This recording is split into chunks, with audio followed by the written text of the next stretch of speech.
آن شکل بین وان شیوه بین وان قد و خط و دست و پا، آن رنگ بین وان هنگ بین وان ماه بدر اندر قبا.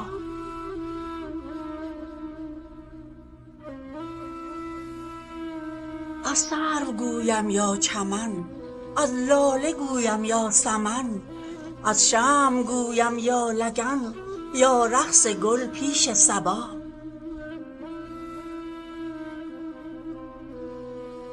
ای عشق چون آتشکده در نقش و صورت آمده، بر کاروان دل زده یک دم امان ده یا فتی.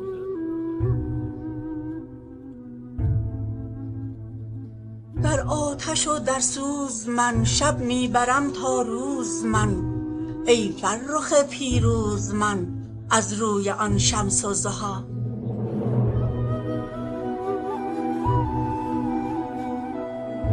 بر گرد ماهش می تنم بی لب سلامش می کنم، خود را زمین بر می زنم زان پیش کو گوید صلا.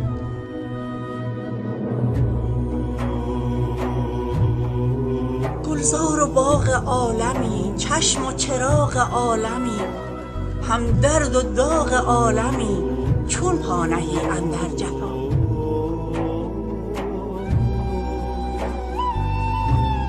گویم کنم جان را گرو گویی مده زحمت برو، خدمت کنم تا واروم گویی که ای ابله بیا.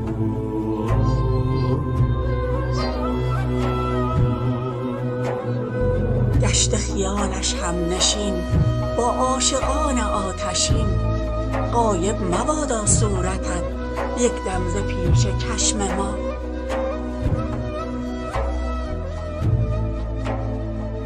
ای دل قرار تو چه شد وان کار و بار تو چه شد، خوابت که می بندد چنین اندر صباح و در مسا.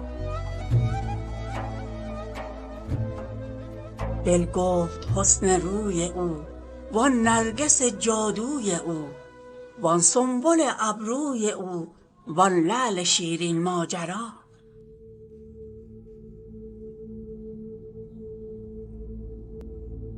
ای عشق پیش هر کسی نام و لقب داری بسی، من دوش نام دیگرت کردم که درد بی دوا.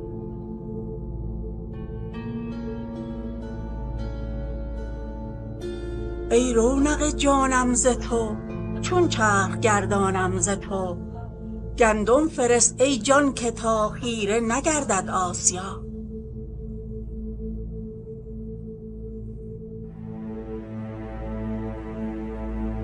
دیگر نخواهم زد نفس این بیت را می گوی و بس، بگداخت جانم زین هوس ارفق بنا یا ربنا.